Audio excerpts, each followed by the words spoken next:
Muy bien, hermanos, vamos a abrir nuestras Biblias en el Salmo 15. Es el salmo que nos compete esta mañana. Son solo 5 versículos, entonces procedamos a leerlos. Salmo 15, del 1 al 5. Jehová, ¿quién habitará en tu tabernáculo? ¿Quién morará en tu monte santo? El que anda en integridad y hace justicia, y habla verdad en su corazón. El que no calumnia con su lengua, ni hace mal a su prójimo, ni admite reproche alguno contra su vecino. Aquel a cuyos ojos el vil es menospreciado, pero honra a los que temen a Jehová. El que aun jurando en daño suyo, no por eso cambia. Quien su dinero no dio a usura, ni contra el inocente admitió cohecho.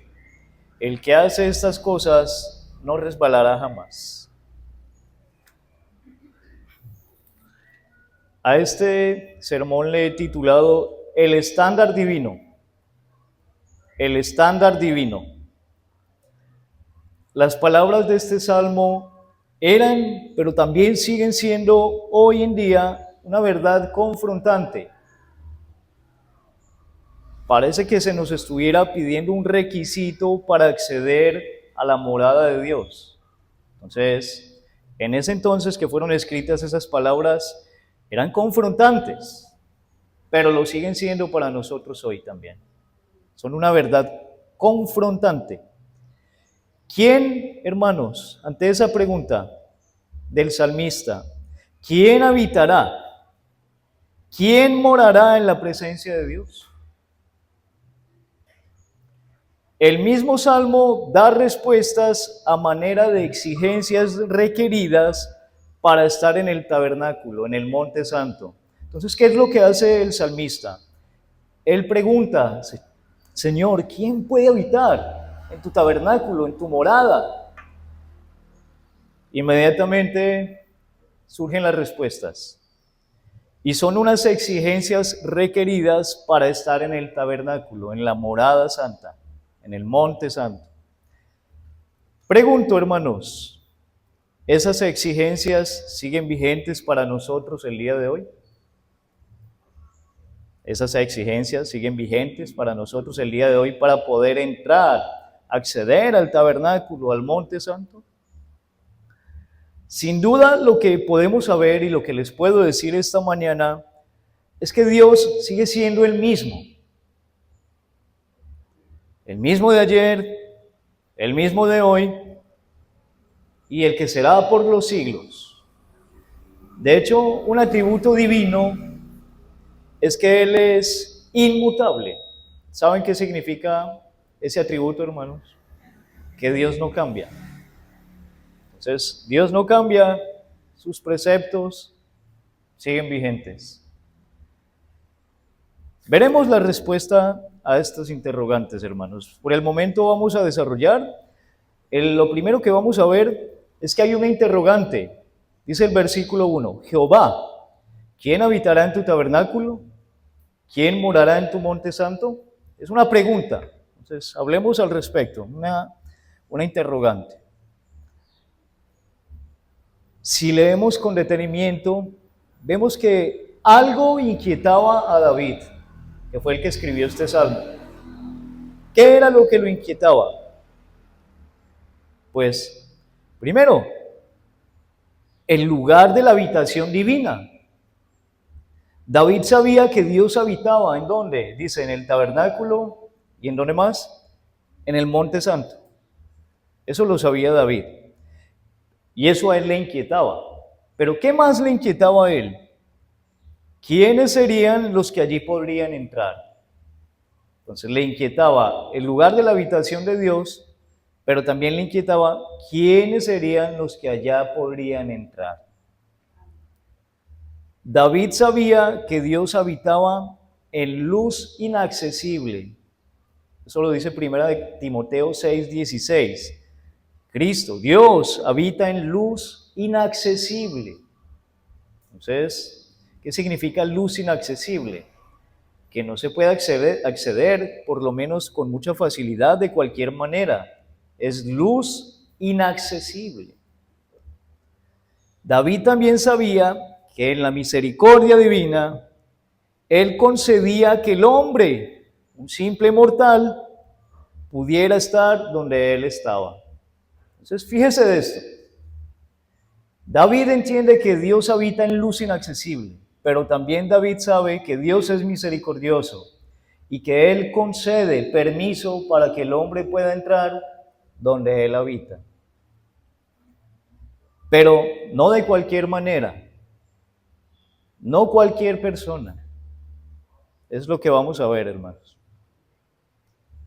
Un simple mortal como nosotros los seres humanos, podemos entrar al lugar de la habitación del Dios inmortal, invisible, 3 veces santo. Qué maravillosa y qué consoladora verdad. Podemos, hermanos, podemos como hombres entrar a la presencia y al lugar de la morada divina. Podemos. ¿No les parece eso muy maravilloso, hermanos? Un Dios santo, perfecto, inmortal, eterno. Nosotros, simples mortales, gusanos, dice la Biblia, eso somos. Podemos entrar ante la presencia de ese Dios glorioso. Sin embargo, a David se le revela que no cualquiera y que no de cualquier manera podríamos entrar. ¿Qué se le revela a David? Está bien, el hombre puede acceder a la presencia de Dios, pero que no cualquiera, ni de la manera que se le ocurra o que se le venga en gana. No, hermano. ¿Por qué? Porque estamos hablando del Dios Santísimo. Como se le canta en el libro de Apocalipsis, Santo, Santo, Santo. Estamos hablando de ese Dios, del eterno, del inmortal.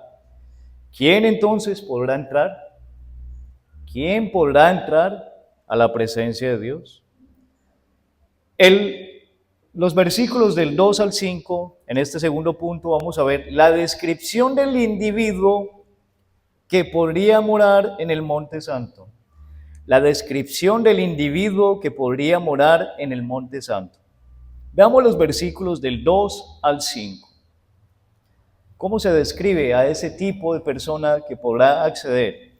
Dice, el que anda en integridad y hace justicia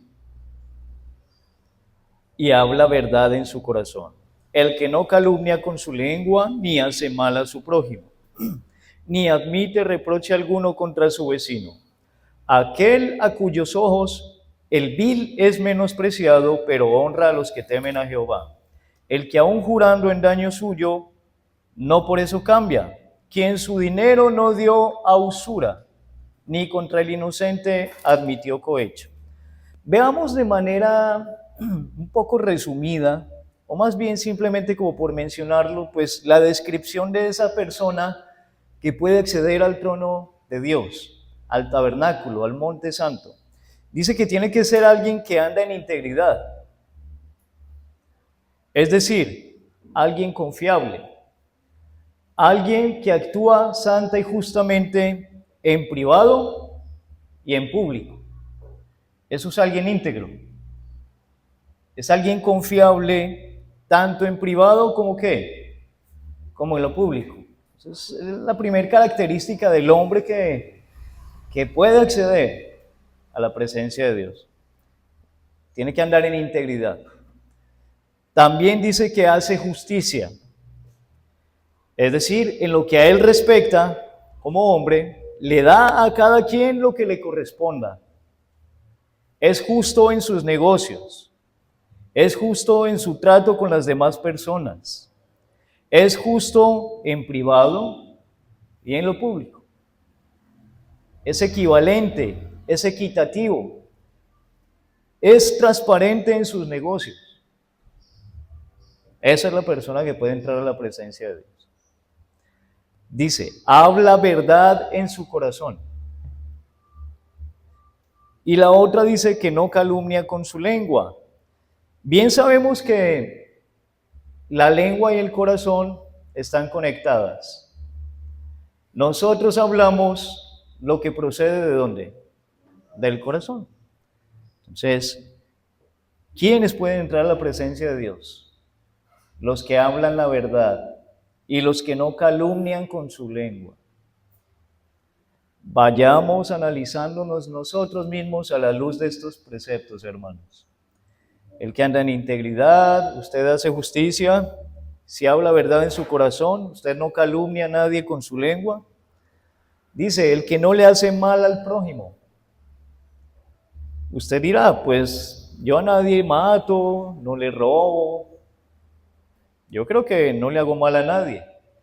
Pero no solo se trata de eso, usted tiene que hacerle bien a sus semejantes. No hacerle mal al prójimo, que es una de las características de ese que entra a la presencia de Dios, también implica que ese individuo le hace bien a sus semejantes, obedeciendo a Dios y siguiendo sus preceptos. Eso es hacerle bien a los semejantes, ¿sí sabía? Dice, otra característica, menosprecia a los viles. ¿Quiénes son los viles? Porque ¿cómo? Sí, claro, así dice la Biblia, que el que entra a la presencia de Dios menosprecia a alguien, a los viles. Una persona vil es una persona despreciable, una persona malvada, indigna. Usted ve a alguien así y pues usted lo menosprecia. Si alguien tiene la característica de aquel que entra a la presencia de Dios, es una persona que menosprecia al vil, al impío, al que no ama al Señor, al que hace cosas abominables y despreciables. Nuestro mundo está lleno de este tipo de individuos, porque este mundo, hermanos, a lo bueno le llaman malo. Un justo, un cristiano, el hombre que entra a la presencia de Dios menosprecia todo ese tipo de maldades y de indignidades. Otra característica es que menosprecia al vil, sí, pero honra a los que temen al Señor. Escuche esto. ¿Qué distingue al que puede entrar a la presencia de Dios? Honra a quienes, a los que temen al Señor. Es decir, los tiene como sus hermanos. A ellos les hace bien y les respeta. Esa es una de las características de aquel que puede entrar a la presencia de Dios. Dice que es firme en sus principios. ¿Por qué lo digo, hermanos? El versículo 4 dice, el que aún jurando en daño suyo, no por eso cambia. Escucha esto. ¿Qué dice? El que aún jurando, ¿qué? En daño suyo, no por eso cambia. Ejemplo, si usted guarda un principio y ese principio va a llevar a su muerte, coloco una exageración, hermanos, que en nuestro gobierno se prohíba guardar el domingo como el día del Señor, so pena de muerte. Entonces, el que puede entrar a la presencia del Señor, ¿qué haría? Dice, no, aunque aún jurando en daño mío, aunque me vayan a matar, ¿yo qué hago? Guardo los principios bíblicos. Esa es una de las características del hombre que entra a la presencia de Dios, que puede entrar. Firme en sus principios y que aunque quede en la pobreza por obedecer a Dios, ¿él qué va a preferir? Quedar en la pobreza. Otra característica, no es aprovechado ni abusivo. Eso está en el versículo 5 que dice, quien su dinero no dio a usura. ¿Qué es la usura, hermanos? La usura es aprovecharse de las personas necesitadas. Y como yo tengo con qué, le presto, pero ¿qué hago? Le cobro intereses pecaminosos, indebidos. Yo tengo con qué, ¿qué hago? Me aprovecho para generar más riqueza, más recursos para mí. Entonces, ¿qué caracteriza al que puede entrar a la presencia de Dios? Que no es aprovechado, ni con sus recursos, ni con nada de lo que Dios le dio, sino que antes le hace bien a los demás. es generoso, es dadivoso, es trabajador. Eso lo caracteriza. No admite soborno, no admite soborno, otra característica. ¿Qué es el soborno, hermanos? ¿Qué es el soborno? Pues, ¿por qué generalmente las personas admiten un soborno? Que es, estamos en un juicio, es un ejemplo, y yo me acerco a mi abogado o al juez y le digo, mire, señor juez, tengo tantos millones en la mesa, son suyos, si me declara inocente, aunque yo sea culpable. Entonces, ¿qué es lo que le llama la atención a ese juez para aceptar ese soborno? Pues el dinero. El dinero. ¿Cuál es la raíz del soborno? La codicia, hermanos. Por querer tener más. Ni siquiera mira lo que está alrededor, las implicaciones, las consecuencias que puedan traer. Lo único que le importa es que va a tener una gran suma de dinero. Y por eso acepta el soborno. Entonces, el hombre, hermanos, que puede entrar a la presencia de Dios, no es codicioso. No ama las riquezas. No las ama. De hecho, no quiere hacerse rico. Dice que el amor a las riquezas es el principio de muchos males. Meditemos en todas estas características, hermanos, y ¿en cuántos de estas encajamos? No me respondo. ¿En cuántas de estas encajamos usted y yo? Usted, ¿en cuántas encaja? ¿Cumple todos los requisitos? Porque no son solamente algunos. Para entrar a la presencia de Dios hay que cumplir los cuantos. Todos. Todos. ¿En cuántos encajamos? Yo me pregunto a mí mismo, Señor, ¿yo en cuántos encajaré? Y estoy seguro que no encajo en todos. Yo no sé, pregúntese usted, ¿en cuántos encaja? Porque dice la Biblia que estos son los que pueden entrar al lugar santísimo, a la presencia de Dios. Esto me lleva a otro punto, que es una pregunta que responderemos. Tercer punto. ¿Quién de los seres humanos cumple estos requisitos a cabalidad? ¿Quién de los seres humanos cumple estos requisitos a cabalidad, al pie de la letra, tal cual como están demandados? ¿Quién? Dice el mismo salmista, hermanos, que los estudiosos dicen que fue un salmo escrito también por David, el Salmo 130, versículo 3. Dice, eterno Dios, si mirares a los pecados, ¿quién, oh Señor, podrá mantenerse? Mira la pregunta que hizo David con unas palabras J-A-H, eterno Dios. Si mirares a los pecados, Señor, ¿quién puede mantenerse? ¿Por qué creen que David preguntó eso en este salmo? En el Salmo 15 está diciendo, estos son los requisitos para entrar a la morada de Dios. Y en el Salmo 30 está diciendo, Señor, si tú miras a los pecados de nosotros, ¿quién, Padre, quién puede ponerse en pie? ¿Quién se puede mantener delante tuyo? ¿Quién? ¿Ustedes qué creen, hermanos? Hermanos, ni siquiera el mismo David, presentándose a sí mismo, parado frente al ojo escrutador divino, podría mantenerse en pie. Ni siquiera David. David, parado por sí mismo ante el ojo escrutador de Dios, no podría entrar con libertad al lugar santísimo. Y es que, hermanos, si el Señor mirara los pecados de los hombres, ¿quién, hermanos, podría? ¿Quién? Ni aún uno, ni aún uno, dice la Escritura, ni aún uno de entre todos nosotros, ni aún uno de entre toda la raza humana, por nosotros mismos, no encajaríamos en el estándar divino para entrar al lugar de su habitación. Esa es la realidad. Por nosotros mismos, entiéndalo bien, no encajaríamos en ese estándar que Dios demanda, que Dios pide para que entremos al lugar de su habitación. estaríamos perdidos, hermanos. Esta es la realidad, esta es la realidad, y tenemos que ser conscientes de eso. Pero esto me lleva a otro punto. Es el cuarto. Cristo, cumplidor de esos requisitos en representación de sus escogidos. Cristo, cumplidor de esos requisitos en representación de ¿quién? De sus escogidos.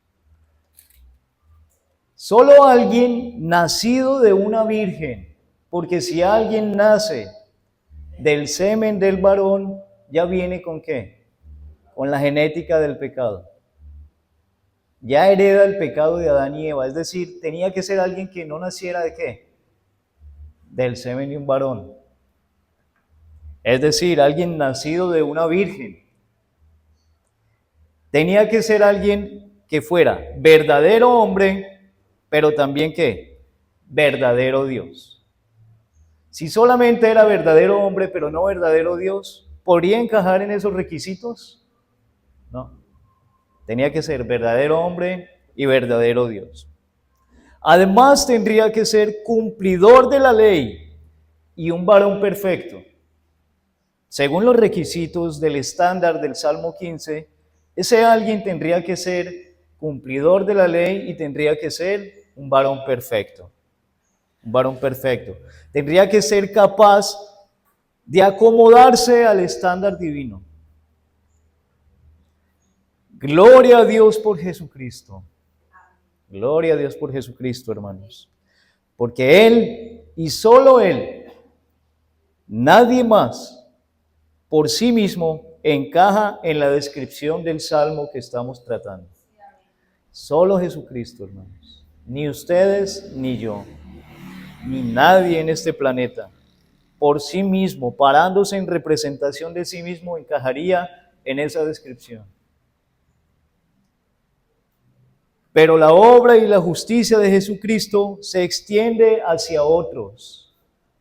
Él no solo cumplió, no solo fue justo, no solo fue obedecedor de la ley, sino que además su justicia y su obra, ¿qué hace? Se extiende a otras personas.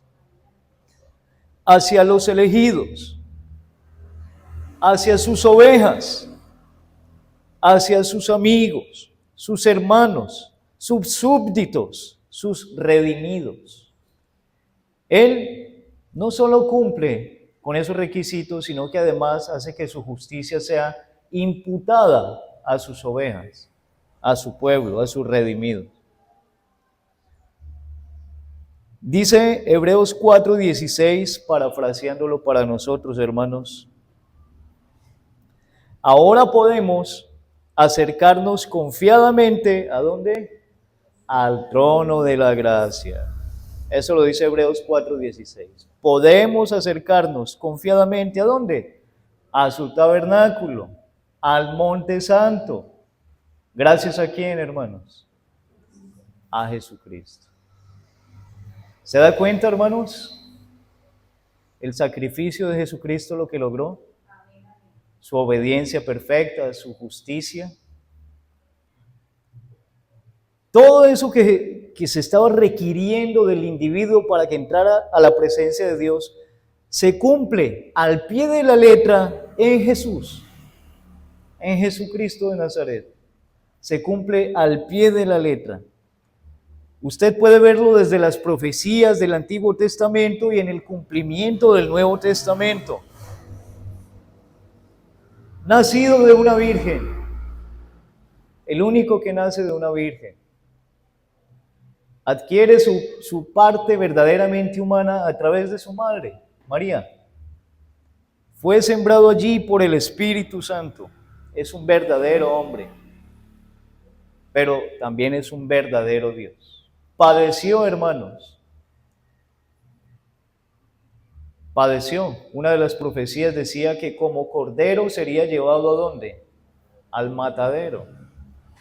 Y Cristo cumplió cabalmente y al pie de la letra todos esos requisitos. Todos esos requisitos. Dice, por ejemplo, uno de los salmos: que repartieron entre sí mis vestidos, mis ropas.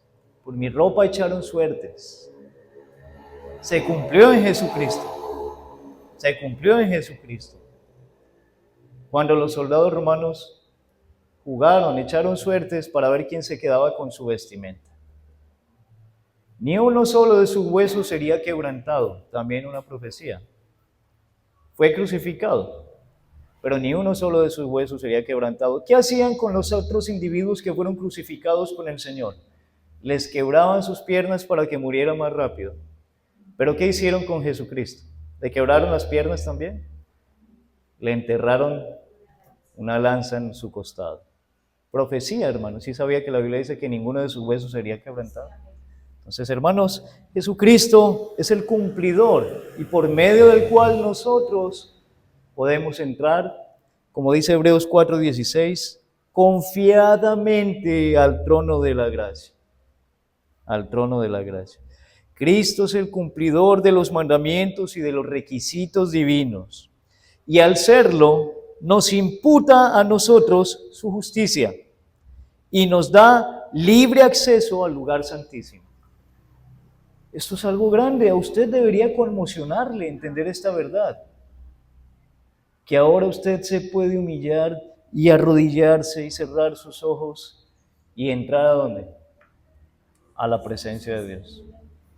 Libremente, hermano, usted puede orar y dirigirse en persona con Dios mismo, el Dios santo, santo, santo, el que habita en luz inaccesible, el eterno, el perfecto, pero usted tiene acceso a Él con toda confianza, con toda confianza.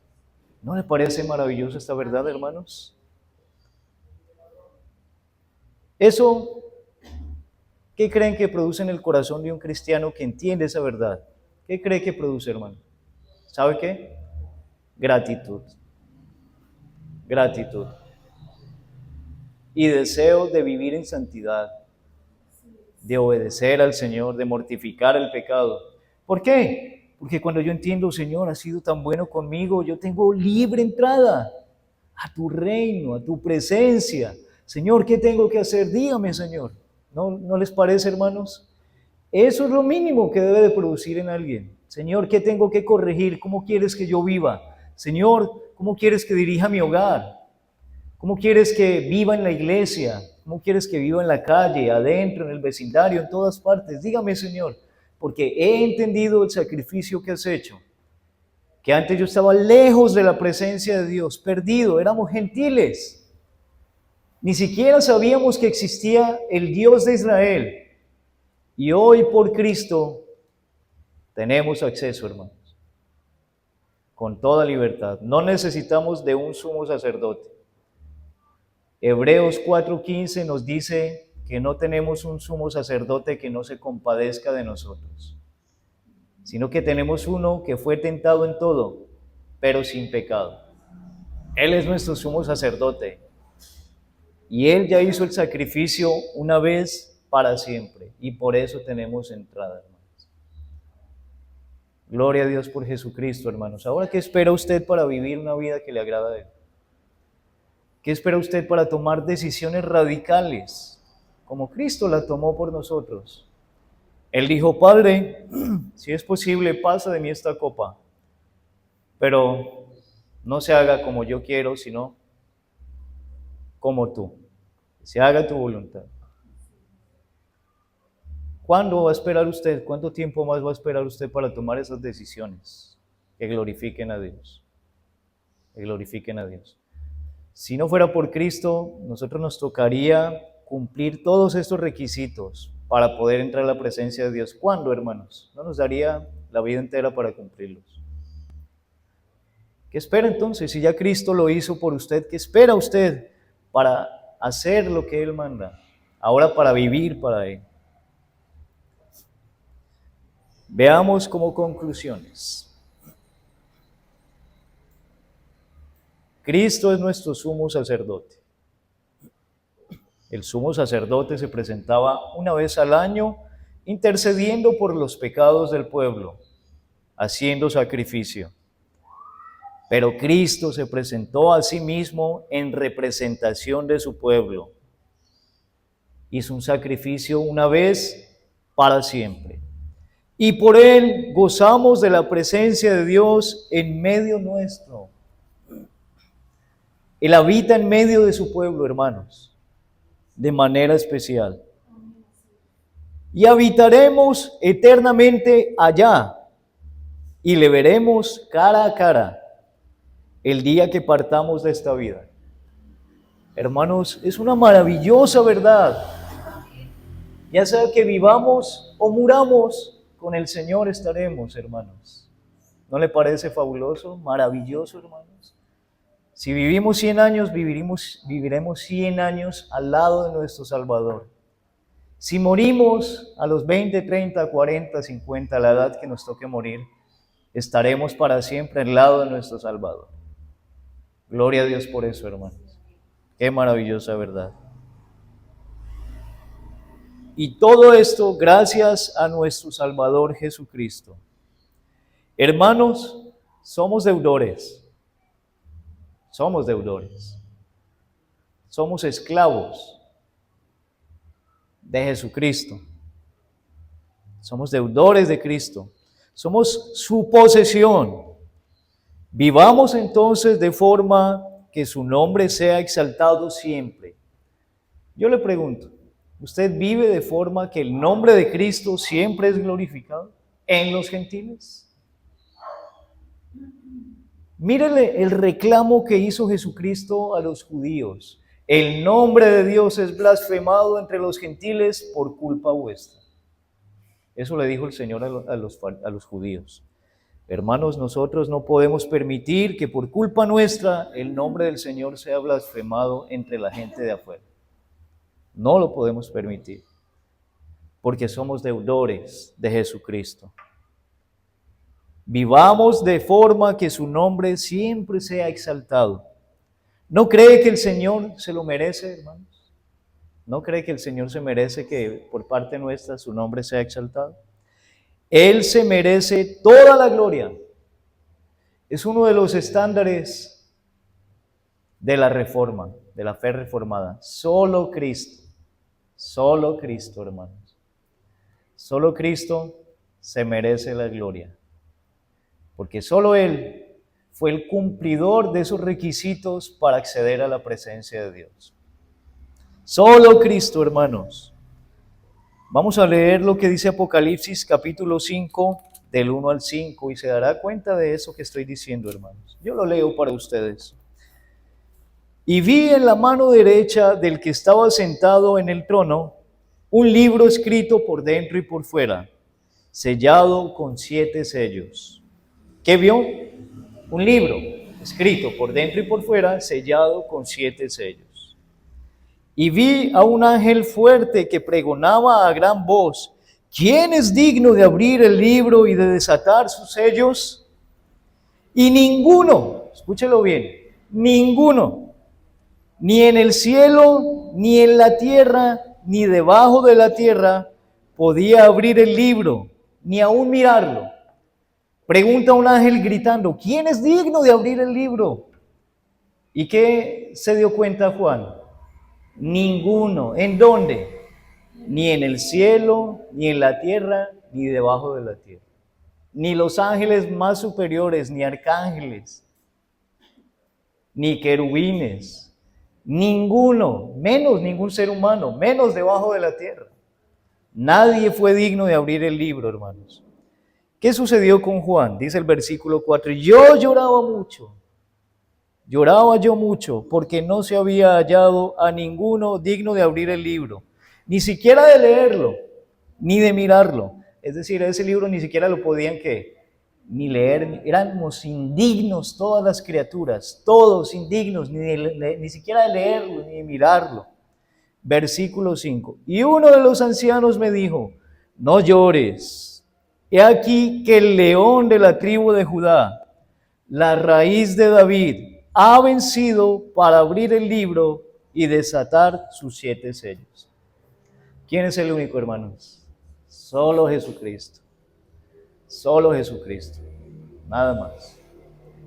Solo Jesucristo se adapta perfectamente al estándar divino. Solo por Jesucristo hay entrada al Padre. Y si hoy usted puede hacer sus oraciones y tener la plena confianza de que Dios lo está escuchando, no dé por hecho eso, hermanos. Esto es un milagro maravilloso.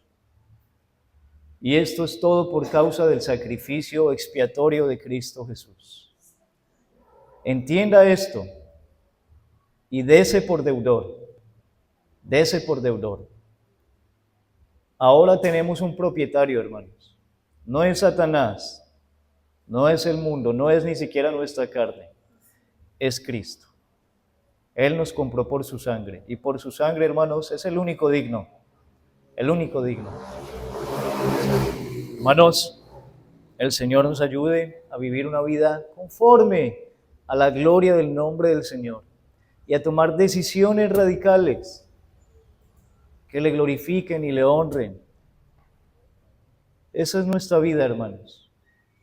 Esa es nuestra vida, vivir para el Señor. Amén. Oremos entonces, hermanos. Vamos a orar.